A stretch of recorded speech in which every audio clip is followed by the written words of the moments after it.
We're excited to announce that our very own podcasting platform, Zencastr, has become a new sponsor to the show. Check out the podcast's discount link in our show notes and stay tuned for why we love using Zen for the podcast. You're listening to the Archaeology Podcast Network. This is the CRM Archaeology Podcast. It's the show where we pull back the veil of cultural resources management, archaeology, and discuss the issues that everyone is concerned about. Welcome to the podcast.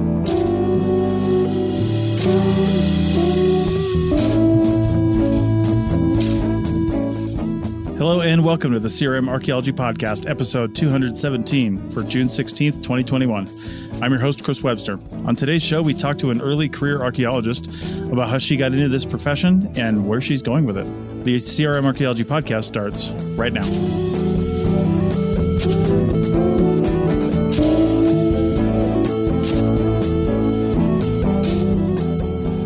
All right, welcome to the show, everyone. Joining me today is Heather in California on a boat.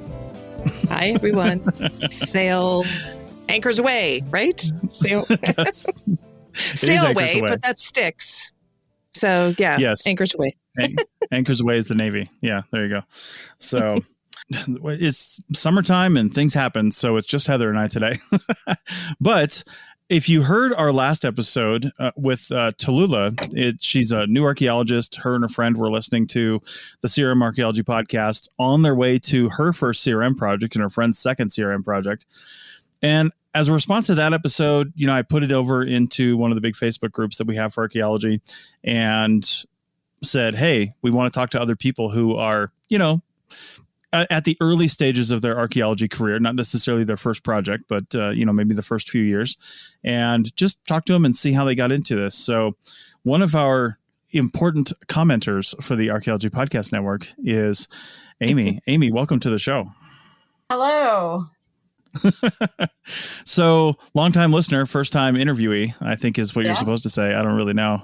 This isn't a radio show though, but yeah, Amy's been listening to us for a while and is one of our early members into the Slack team. And I think you won a lifetime membership through a Archaeotech podcast contest that we had and is commenting on our stuff. So you are the model of what all listeners should be. So thank you for that. Yes. First off. You're so very welcome. So why don't we start out by just learning a little bit about you? What did you do?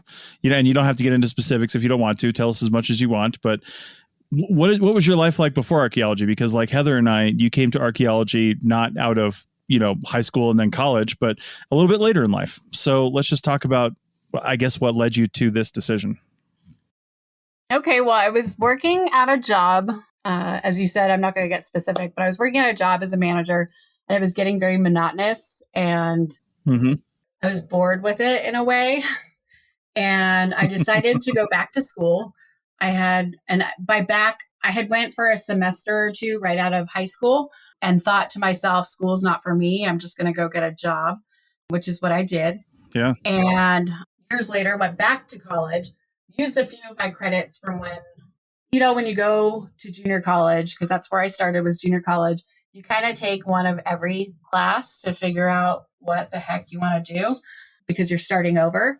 And so I went everywhere from, I took a horticulture class, psychology, I don't know, so many different classes. And when I finally took physical anthropology, intro to physical anthropology, I said, this is what I want to do.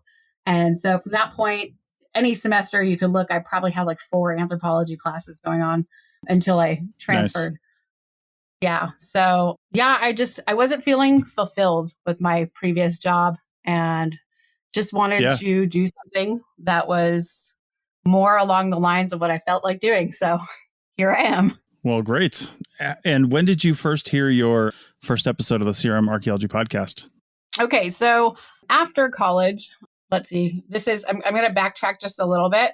I went from junior college to a state school.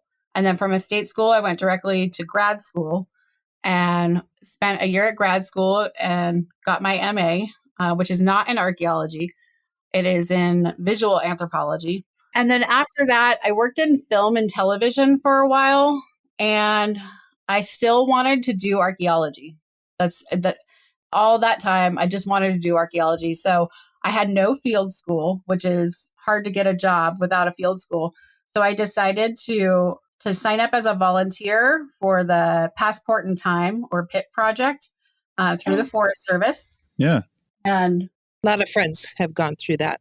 It's a great program. It was eye-opening for sure. So on my drive down to go to the PIT project, I was trying to find something to listen to. And I found the CRM Arc podcast. And I probably listened, I don't know, whatever the current episode was at that time. So it was in 2018. And then went backwards. And then before I got to the site where I'd be camping for a week, I downloaded 1 million episodes. So I'd always have something to listen to in the middle of nowhere without service. And so that's when I first listened to it. Nice. In college, so you got interested in anthropology by, taking a physical anthropology class. Obviously, CRM in Southern California is very different than physical anthropology sometimes. There's a lot of monitoring, and it's just because of the California laws and regulations. So how talking about monotonous. I know, right? Yeah. How did you find out about CRM and then go towards CRM as a career path versus, a number of other ways that you could go within the anthropological, I guess, sphere of classes and disciplines? Okay. Well, as I said, I was listening to the CRM Arc podcast. And to be honest, that is really my first exposure to CRM. Really? Yes. I believe that when I took a maybe methods and theory class in college, because I did take a bunch of archaeology classes when in undergrad. Yeah.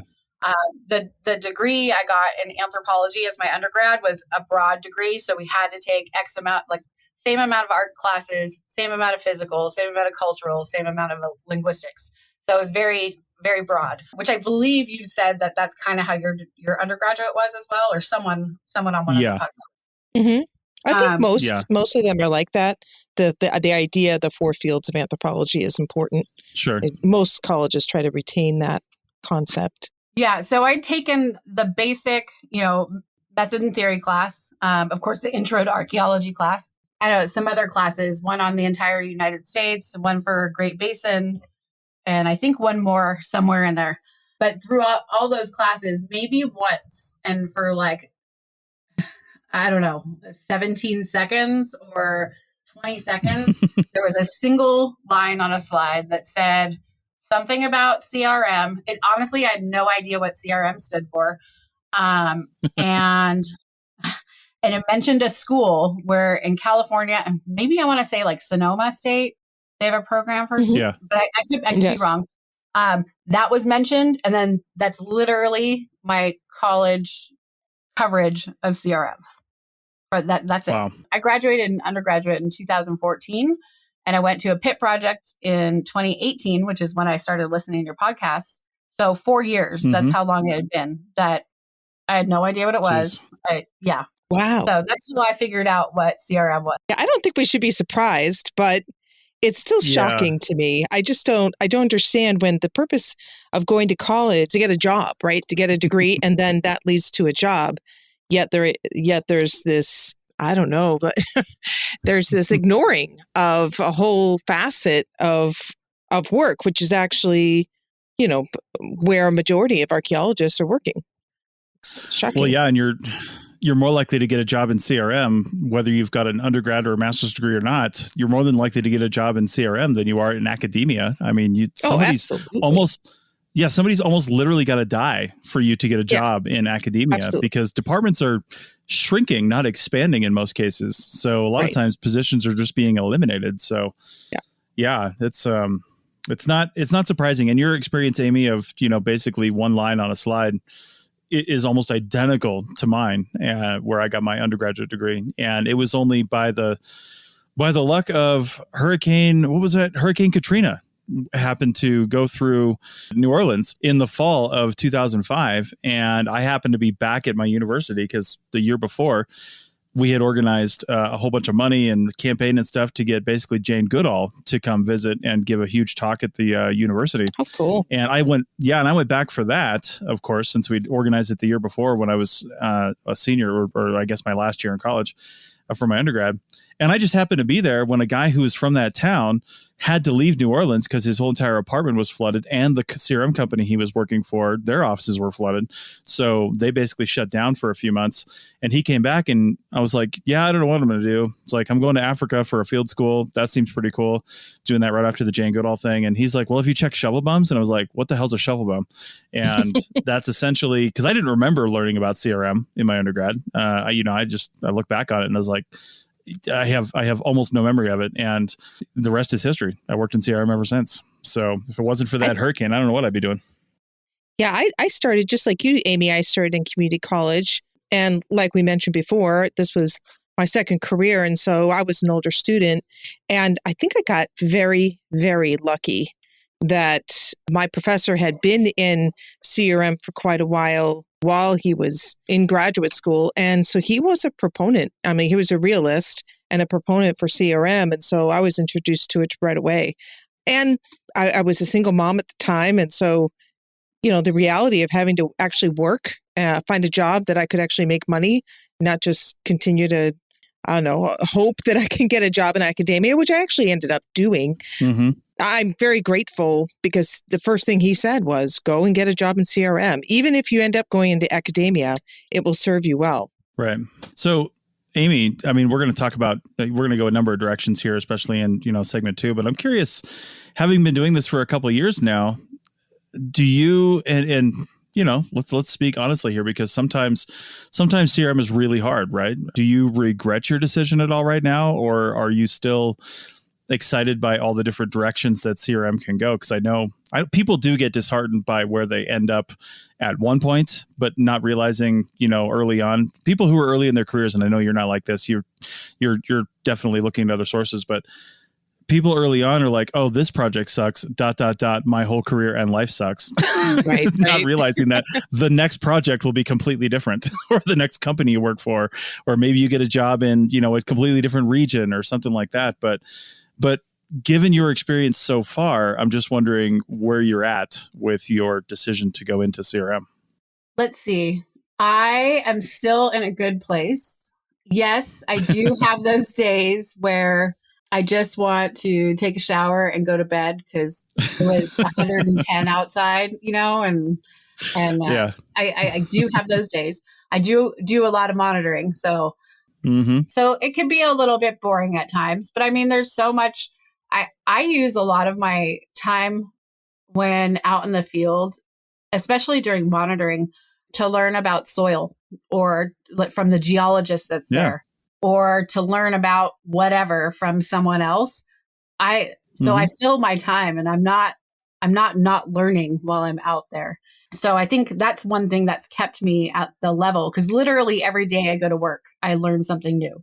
And it's kind of amazing to still learn something, right? That being said, I do know that there's a lot of things that I still need to know, being kind of newer, never having gone to field school, never actually, getting a degree in archaeology, or even a concentration in archaeology as an anthropology degree. I didn't do all that. So I don't have all of that background. But I think leading up to when I finally got a job in CRM, I was, taking the free courses on Section 106 that someone offered, or doing, taking a course on CEQA, or, even though it was just a PDF file that was put up there, who cares? I learned something that day. Reading books. I've filled my time to try to get to where I feel like I should be, maybe at my age, like where I'm at age-wise compared to like everyone else in the field. I feel like I should know a lot more. But I do, I do have experience, like life experience, which helps me with relationships. I have pretty good like conflict resolution skills. And I'm sure that's from being a manager, Yeah, I'm sure of it. And all of those things benefit me as well, where I know that the younger folk, mid-20s, early 30s, they're still learning a lot of those things. So I'm like one up on that section, but I got to catch up in the other section. So, well, I will tell you what, you know what, I think you listen to the Archaeotech podcast occasionally, and on the episode that Paul and I just recorded on Thursday, that's coming out next Thursday, we talked a little bit more about the fact that, you know, he's got a PhD in archaeology from, 25 years ago. And then when his son was born and his daughter was born, he was just like, I've got to switch my careers because I can't afford to raise a family doing this. So, he ended up working completely outside of the field of archaeology for the last 21 years. Now, he's kind of kept a toe in various ways, and, he's kept an interest in it for sure, but hasn't worked in this field for that long. Well, due to various circumstances, he's, leaving his job at the end of this month and retiring basically and going into CRM. And his first project is with my company on this project that we're on out here in northeastern Nevada. So he's going to a completely different place. And I told him on the podcast when we were recording this last week, I was like, listen, he's got some anxiety around it, it's like, as you would understand. And he's like, I'm just going to be a field tech. It doesn't matter what education I have. I got a lot of learning to do. And I was like, Paul, you can just about teach anybody to do field survey. I mean, it is not that hard, right? You learn how to look at, different things. You can learn recording. You can learn all that stuff. That'll come with time. But it is really hard to find people who are responsible, who know how to ask questions at the right time, who know how to manage themselves, who know how to, be professional. That is a hard thing to come by. And to me, it is more valuable than any other skill you learned in school in an anthropology degree. And it's just that all that stuff can be learned. And it's just, it's really hard to find people that can manage themselves that way. So Heather, I'm sure you can agree to that. Yeah, I was going to say that, everything that I'm hearing you say, Amy, is just like music to my ears. I would love to, anybody with that kind of attitude where you're always trying to learn. And that is something that is just, it's key. I think I've said it before, the three magic words in any science, but in life in general, is being able to say, I don't know. I mean, that's where you learn. Yeah. You can't learn if you're not willing to say, I don't know. And that's also where you have that, it's understandable. If people are insecure, they go into a new position, they are afraid that somebody's going to find them out, that they don't know everything that they're supposed to know. And, for me as an employer, I love hearing people say, I don't know, as long as they back it up with, I don't know, but I am willing to learn. I want to learn, not just willing to learn. I want to learn. I'm going to do what it takes. And, the fact that you are taking that initiative to not only say, oh, I want to learn, but you're finding opportunities to learn is just like, it's tremendous. And also it is rare, unfortunately, that kind of attitude. And I think that right there is such a huge commodity for you that I no doubt you're going to be successful in this. I believe it. I have one quick little story. When I was in graduate school, I worked my way through graduate school teaching upholstery, boat upholstery, car upholstery, and I taught in an adult school. And one of my first jobs that I had was with a really well-known, very well thought of firm in California. And I was very nervous. And this was my first survey. It was out in the 29 Palms area. And I was just very nervous. And I knew they were going to take me to task, but somebody had, recommended me, whatever. So I went out there, and it turns out that area was so full of a bunch of a lot of old encampments. It was old prospector area. And you would not believe that I ended up being probably one of the more valuable people on the team because there was so much furniture out there. We were able to date some of the sites in a range based on the type of furniture that was there. I knew everything about the inner workings of furniture. And it just shows you who knew that my experience with upholstery was going to give me the life experience I needed to be successful on that job. And so it's just, I think that when you have people that go straight through academia, and that's great, it's not a wrong path, but it also doesn't mean it's a better path, because the fact that you've lived life and that you've had other life experiences just in a general sense, then also, archaeology is about culture. It's a material culture. And so the more experience in life you have, the more reference you have to making decisions on, what you might be looking at. And so I think I think there's definitely to me, for somebody who's returning to college and this is a secondary career for them, I think it actually should be looked at as a positive. Yeah. Okay. Well, I think on that note, we will take our first break and then we'll get Amy's thoughts on all that and continue this discussion on the other side. Back in a minute. Chris Webster here for the Archaeology Podcast Network. We strive for high quality interviews and content so you can find information on any topic in archaeology from around the world. One way we do that is by recording interviews with our hosts and guests located in many parts of the world all at once. We do that through the use of Zencastr. That's Zencastr. Zencastr allows us to record high quality audio with no stress on the guest. Just send them a link to click on and that's it. Zencastr does the rest. They even do automatic transcriptions. Check out the link in the show notes for 30% off your first 3 months or go to zencastr.com and use the code CRMARC. Looking to expand your knowledge of X-rays and imaging in the archaeology field? Then check out An Introduction to Paleoradiography, a short online course offering professional training for archaeologists and affiliated disciplines. Created by archaeologist, radiographer, and lecturer James Elliott, the content of this course is based upon his research and teaching experience in higher education. It is approved by the Chartered Institute for Archaeologists as 4 hours of training. That's in the UK, for those of you that don't know. So don't miss out on this exciting opportunity for professional and personal development. For more information on pricing and course structure, visit paleoimaging.com. That's PALEO imaging.com, and look for the link in the show notes to this episode. Welcome back to the CRM Archaeology Podcast, episode 217. And we are talking to Amy about her, new career in archaeology and CRM archaeology. Now, I'm curious, Amy, first off, Heather and I were gushing about how we like people who like to learn and stuff like that.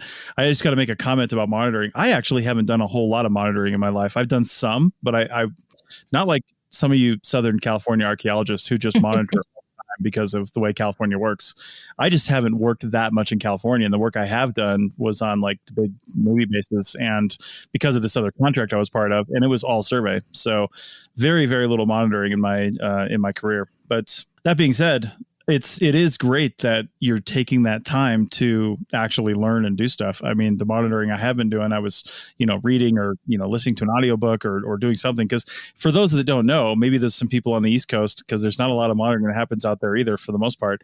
But maybe there's some people listening. When you're monitoring, it's large spans of inactivity punctuated by short bursts of excitement. Yes.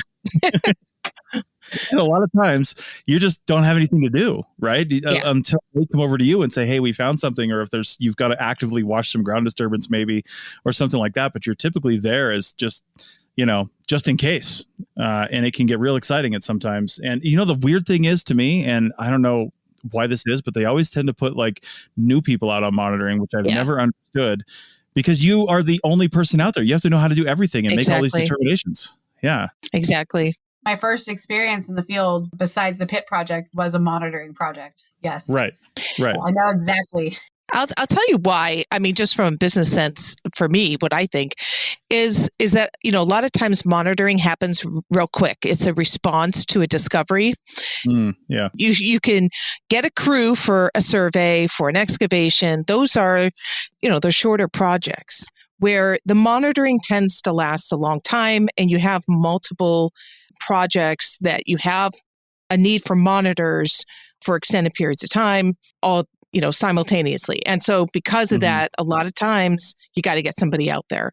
Another thing is, because just like you said with California, there are areas where monitoring is part of the mitigation measure. A lot of time, I try to be very careful who we put out there, but there are times where it's ridiculous that we have a monitor out there. It really is a ridiculous mitigation measure. It's all fill. We've had more and more where we're having agencies just to CYA, and they're imposing these crazy mitigation measures on projects to cover themselves when they're disturbing imported fill soils. Silly. So. That's always been my experience, too, is exactly that. I didn't actually mind the monitoring I had to do here in Nevada. It was interesting. I actually stood out there most of the time and just and watch the bulldozer go back and forth trying to see if I could find anything. Of course, I was a new monitor, like I'd never monitored before, so I was really excited by it. And I remember one time when I had to monitor a couple sites in some old sugarcane fields down in South Central Florida, which is horrific, by the way. Yes. I don't know. Bugs. I don't know what happened. I know. We didn't see anything for like weeks. Like I'm watching these bulldozers, literally nothing. And then I stopped for a coffee on my way out one time, and it was a long line, and it was and then there was traffic, and I was probably 45 minutes later than I should have been. I'm never late for anything. So this was a rare circumstance. And I was probably about 45 minutes late getting to, and also I got lost getting to where I was supposed to be out in the sugarcane fields, because these network of roads, the map, the bulldozer driver literally drew me, was not very great. And I just like, it was just a whole bunch of circumstances. I know. And then I get this phone call from my boss in Tampa, and she's like, where the hell are you? They found something. And I was like, oh, son of a bitch. I was literally almost there too. Like if she'd have waited just a minute, because the guy called her because I wasn't there. And it turns out it was a cow skeleton, and he didn't know. But anyway, yeah, that was the excitement of the time. So yeah, let's talk about some of the other stuff. I asked you for some questions, like I usually do of all interviewees, just to talk about some stuff that you guys want to talk about. And you talked about ethnographic documentary. I almost said that. Documentary, an ethnographic documentary. Why did you not pursue that? Is this something you were studying in grad school, or what's the story there? Yes. So my degree, as I said, my graduate degree is in visual anthropology, which my focus was on ethnographic documentary. So I submitted my thesis as a documentary with a small paper. So just as much work, let me tell you, than writing a thesis. Yeah. And let's see, why did I not do that? Well, going backwards a little, when I was looking to go to grad school, I wanted to go to grad school for archaeology. All archaeology programs required field school. And at the time, I had an 11-year-old, I think he was 11, maybe 12. And for me, the money was an issue, taking time off of work, because I also worked full time while going to college, and being a mom. And granted, I wasn't a single mom. It was still like, I didn't want to leave my baby, Yeah, I was 12. Like, I didn't want to leave him for months at a time. And so it was a decision that I made when applying to grad schools to find something else that I was interested in. And another part of anthropology that I find fascinating is, and this kind of goes along with archaeology, is ritual. Ooh, ritual. Let's see. So in undergraduate, I was also a religious studies minor, just because I find religion fascinating. And so when I was applying to grad schools, a lot of them were cultural programs. When I selected this one, it was because I could create a documentary on some type of culture, and I wanted to integrate a religious aspect to that, just because that was what I studied in school, right? Doing that, the whole process, I was in grad school for a year. So from the time I started at orientation until I submitted my thesis was, I think, 5 days short of 1 year. Wow, that's fast. Yeah, where was this? This was at USC in Southern California, Okay. in Los Angeles, rather. So not to mention, there was a lot of student debt that went along with that one too. Yeah, so I was just trying to hurry up and get it done. And, taking, I don't even remember what grad semesters are like. Are they 8 units? 6 is usually a full time. Okay. I think I was doing 15 units a semester. Jeez. And then in addition to working on the thesis, and the program that I was in was set up as a 1-year program. So it was take 15 units, and then you have 3 months to film or interview, prepare, film, edit, do your sound recording, like all of that. You have 3 months to do all of that. Jeez. So it was pretty intense. Again, I was working also. So on top of that, and I had at this point, probably a 14, 15-year-old. So that program, I think, being so intense, I did want to do something like Nat Geo, or I don't know, like something on the History Channel, maybe. That was the kind of the route that I wanted to go, but I didn't know a whole lot about the film industry.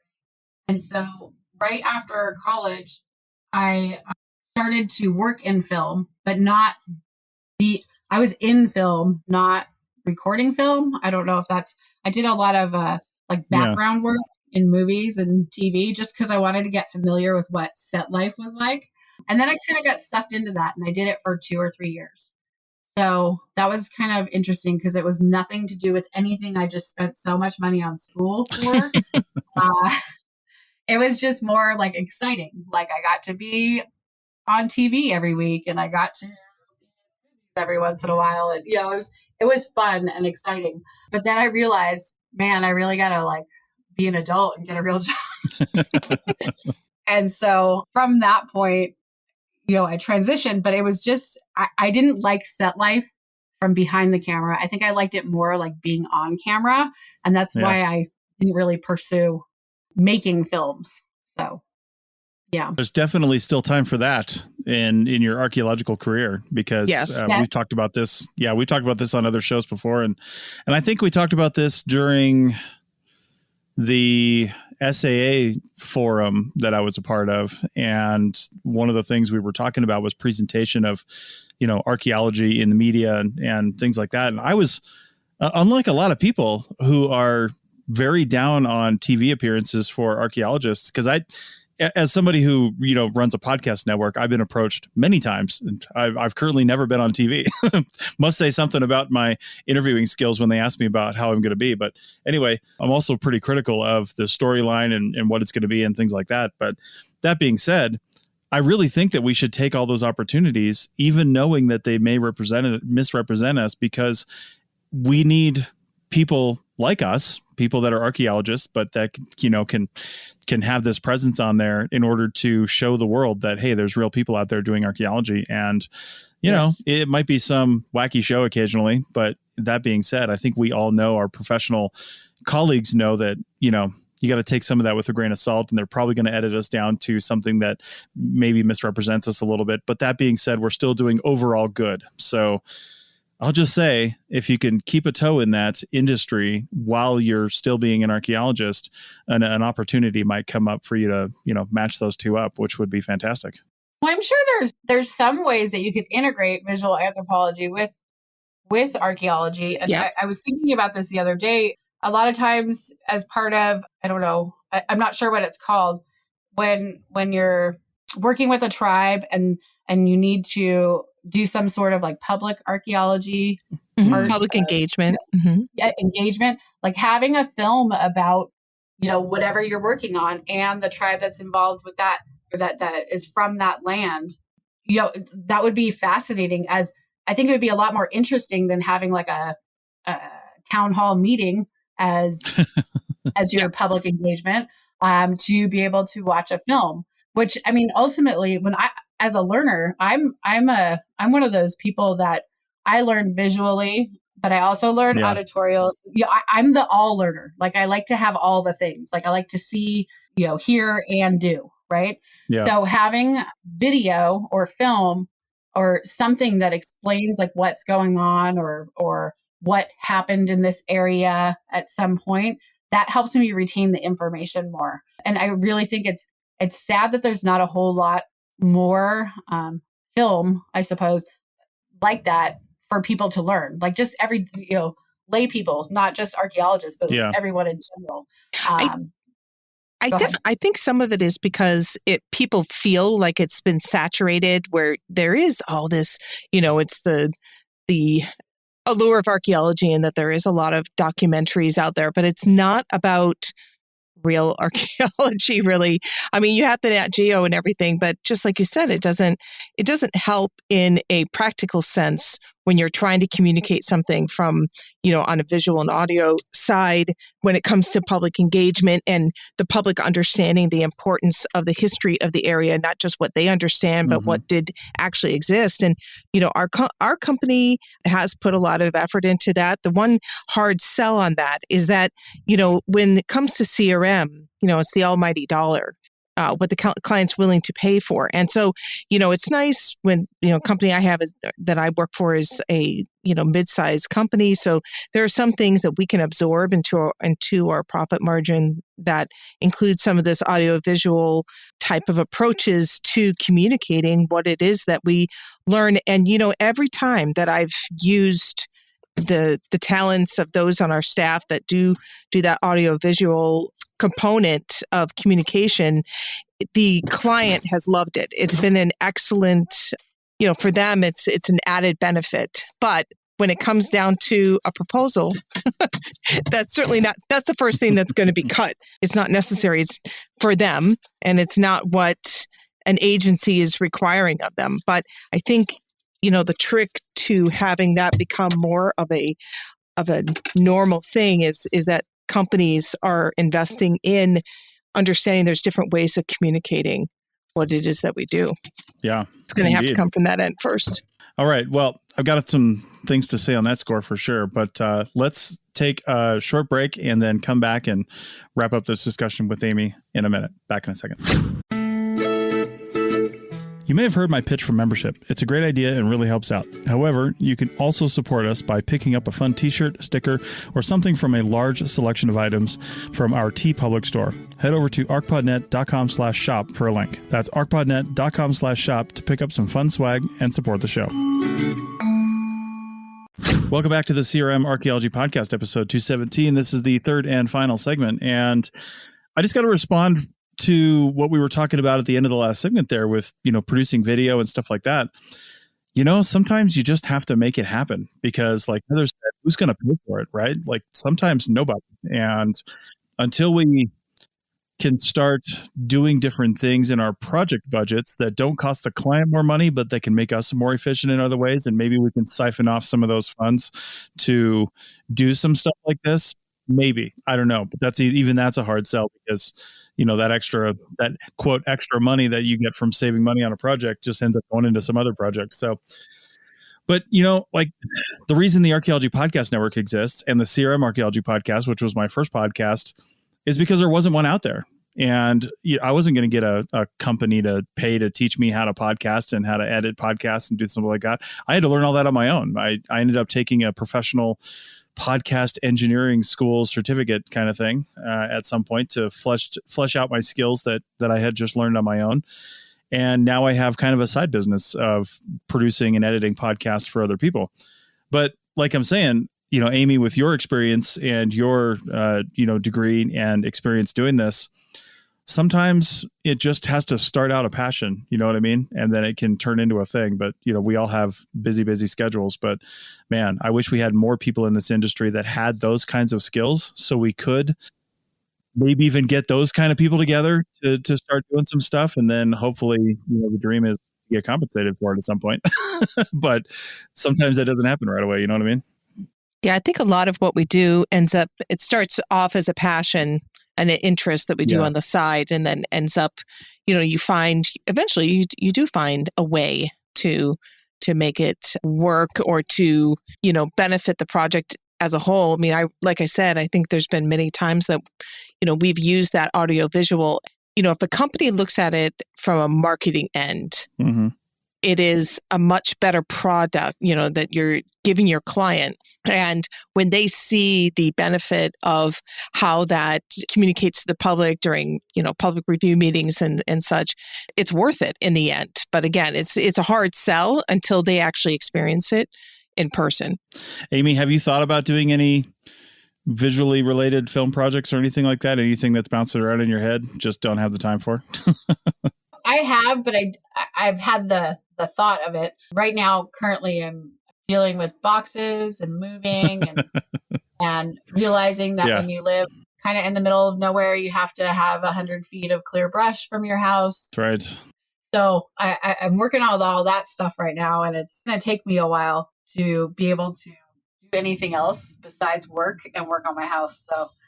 Yeah, I hear you. And I misspoke earlier. You're in Northern California, which, man, the brush and wildfire potential up in Northern California is real. So yeah, definitely work on that 100-foot barrier.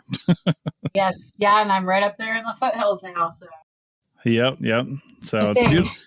It's beautiful country up there, but man, yeah, it can get hot and it can get fiery. So, all right. Well, let's go back to a few of the other questions here. So you went back to school for GIS. What prompted you to do that? Other than what we've learned from you is you like to learn things, but there's a lot of people in CRM that ended up going towards GIS for various reasons. And what were yours? It was kind of just to learn something. Yeah. Not just to learn something, but I know that GIS is important in archaeology.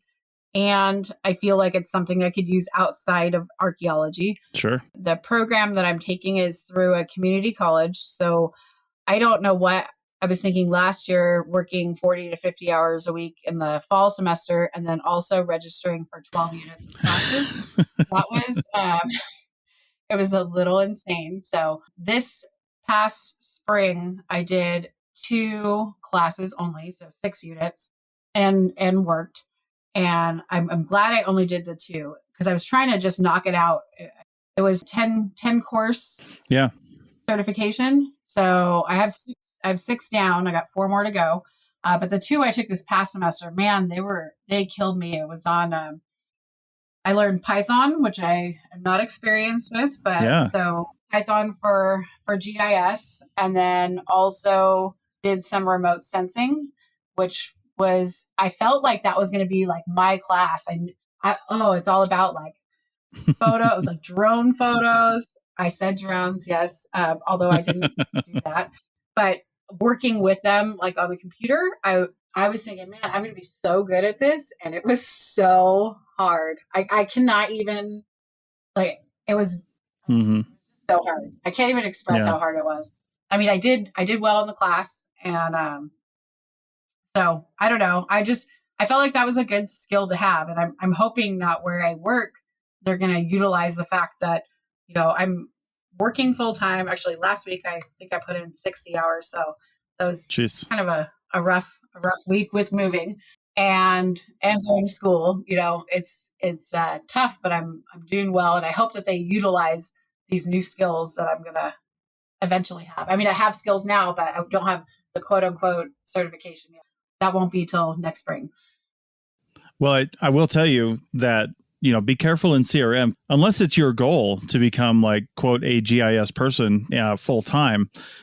Companies will push you towards that. If they find out that you know something that's a little bit more niche like GIS is, or, there was a time back in the day when, I was the only person on a crew that knew how to run a total station. And so guess what? I'm the total station guy now for this entire project. And I'm just about to pull my hair out because I don't want to do that. Like I'd rather have some help with it and I can just do it occasionally and I can get back to some excavation. But, they will exploit that.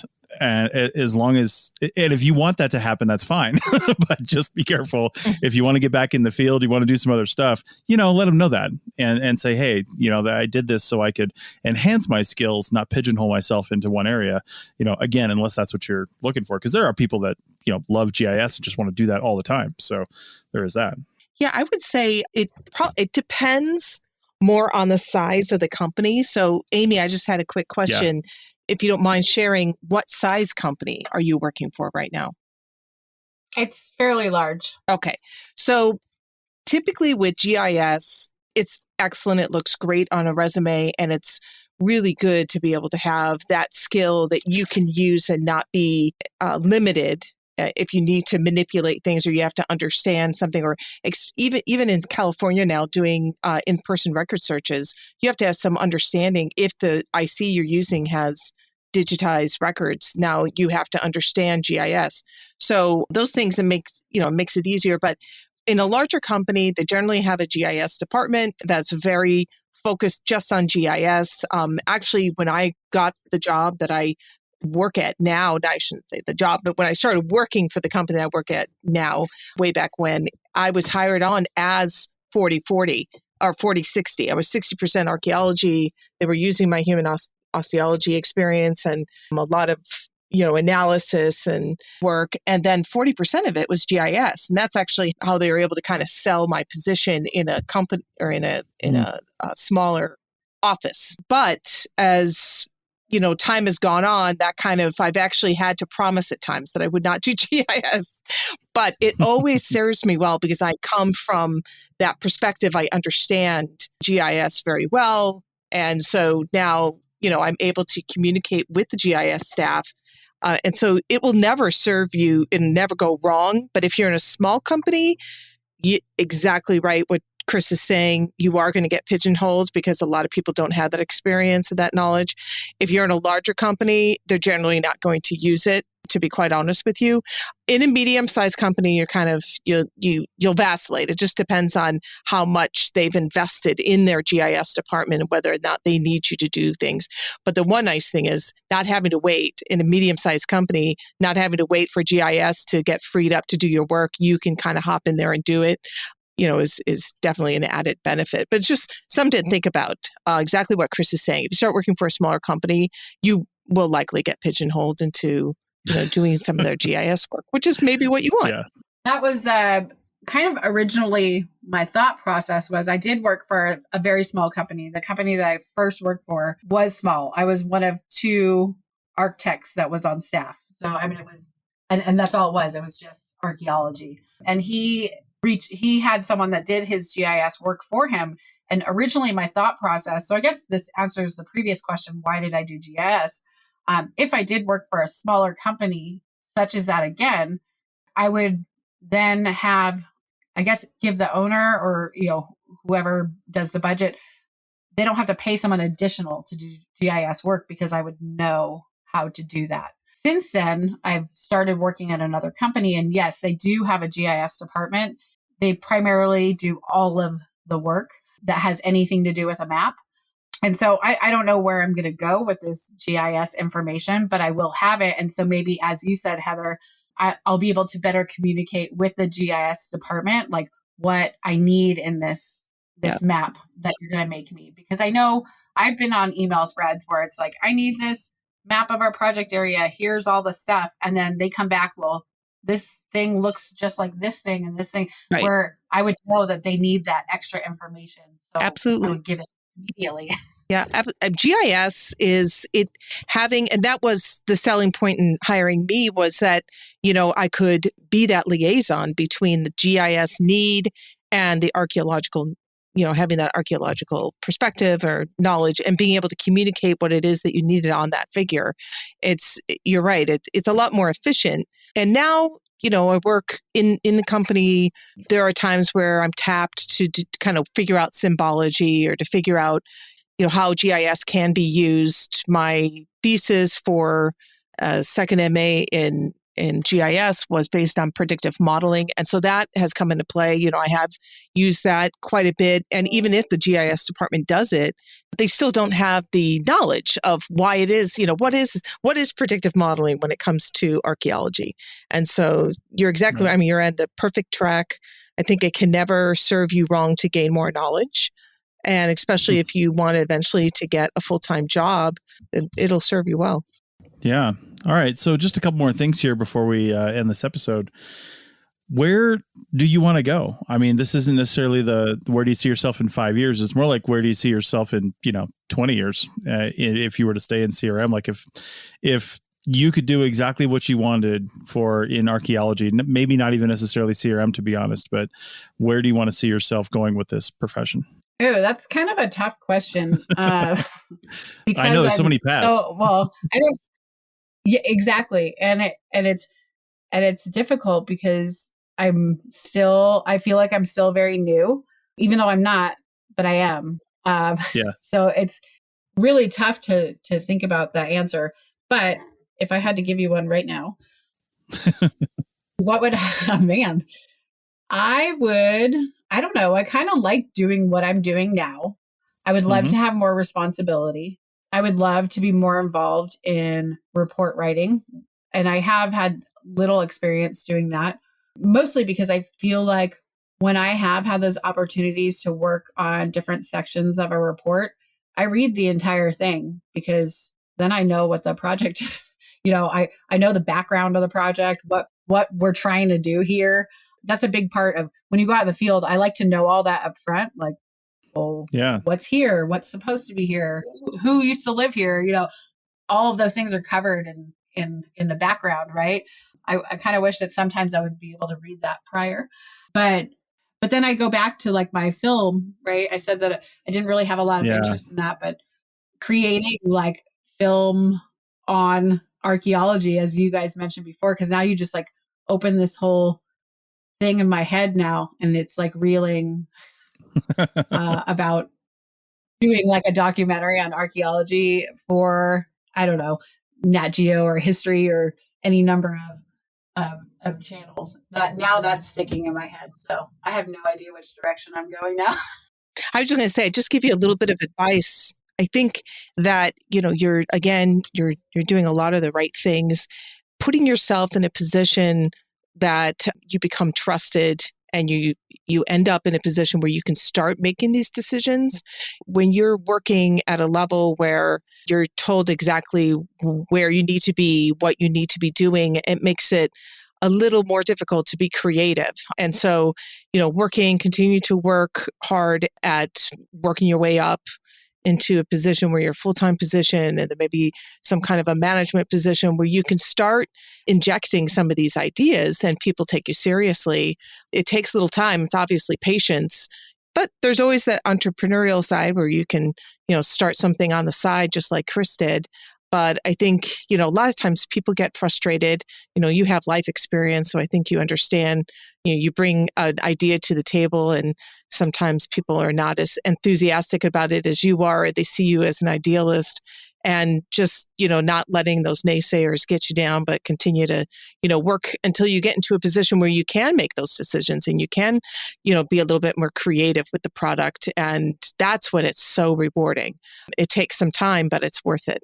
You said something about building trust, right? And moving forward that way. And I feel like in the position that I'm in now with the company that I'm at, I've only been with this particular company for a year, and I was hired as on-call / casual archaeologist.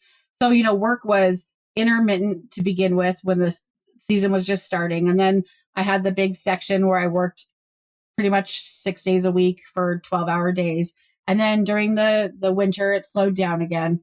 But maybe it's my experience, my life experience, but also my flexibility and schedule that let's see, at the beginning of winter, I was offered a permanent position. Now, it wasn't permanent full-time, but it was permanent to where I was guaranteed hours, but not full-time hours. And within a month of that, I was offered permanent full-time.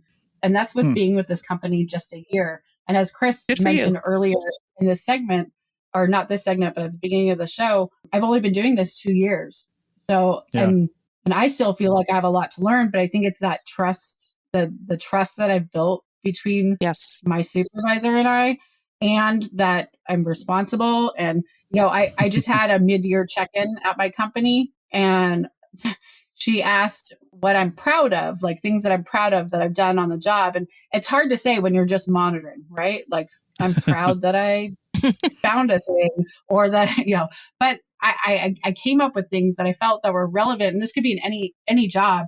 And I was proud that I was at work a half an hour early every day, and that I did, and I know those are like weird things that, not weird things, but they're things that are with every job, but they're just as important as, I don't know, finding the big artifact, or whatever. Those were the things that I was proud of, because I know there's plenty of people that are late all the time, or people like Chris who stop and get coffee and then get lost. Amy, you're officially my favorite guest. Awesome. Called him out. Yeah. I don't know. It's just those little things are things that I am proud of. I don't know.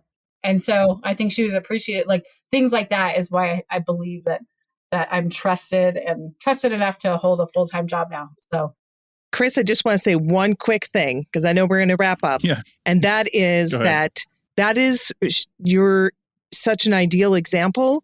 There are so many people in this business that think, this archaeology sucks, CRM sucks because I can't get a full-time job. Anybody that got a full-time job, they must have done something, No, you're doing all the right things. You're an asset to a company.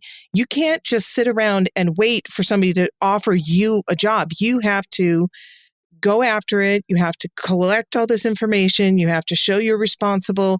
And you have to listen, when companies are hiring you full time, they're investing in you. And it's not just what they can bring you, it's what are you going to bring them. In fact, it's more so what are you going to bring them, because they're going to be giving you benefits. There's a lot more they don't realize. You get paid, let's say, $50,000 a year, 20,000.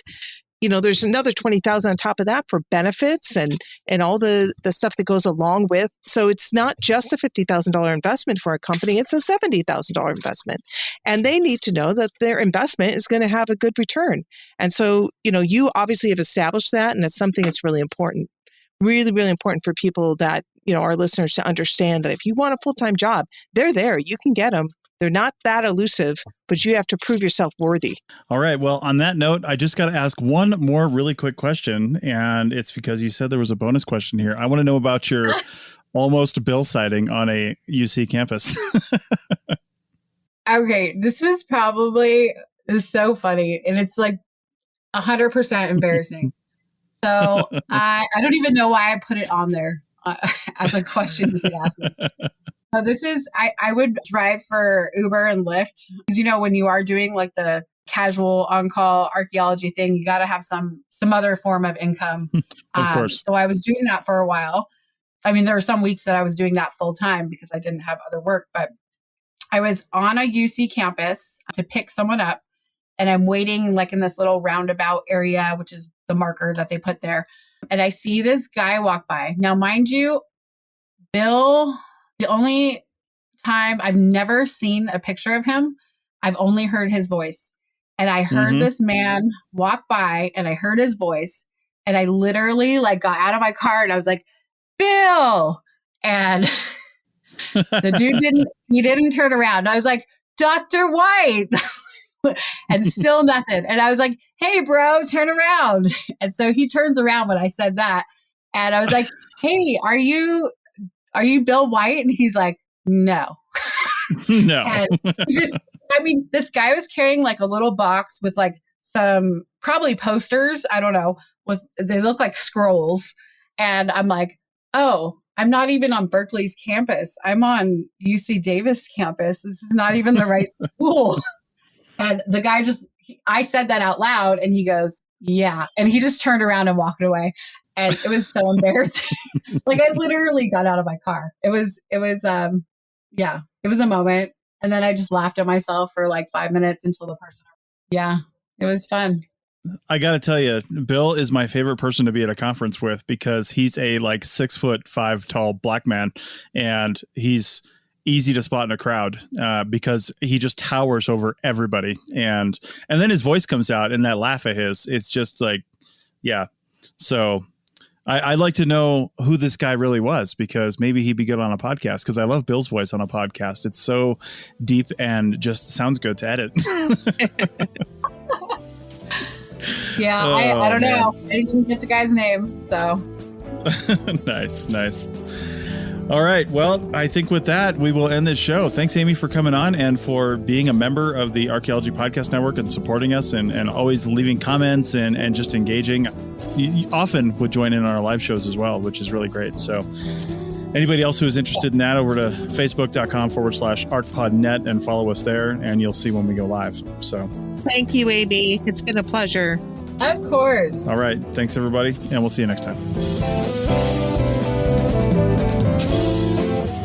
That's it for another episode of the CRM Archaeology Podcast. Links to some of the items mentioned on the show are in the show notes for this podcast, which can be found at www.archpodnet.com/CRMArchPodcast. Please comment and share anywhere you see the show. If you'd like us to answer a question on a future episode, email us. Use the contact form on the website, or just email chris@archaeologypodcastnetwork.com. Support the show and the network at archpodnet.com/members. Get some swag and extra content while you're there. Send us show suggestions and interview suggestions.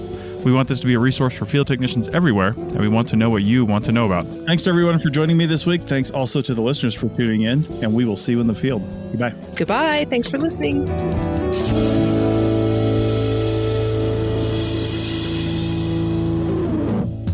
This episode was produced by Chris Webster from his RV Traveling America, Tristan Boyle in Scotland, and the Archaeology Podcast Network, and was edited by Chris Webster. This has been a presentation of the Archaeology Podcast Network. Visit us on the web for show notes and other podcasts at www.archpodnet.com. Contact us at chris@archaeologypodcastnetwork.com. Thanks again for listening to this episode and for supporting the Archaeology Podcast Network. If you want these shows to keep going, consider becoming a member for just $7.99 US a month. That's cheaper than a venti quad eggnog latte. Go to archpodnet.com/members for more info.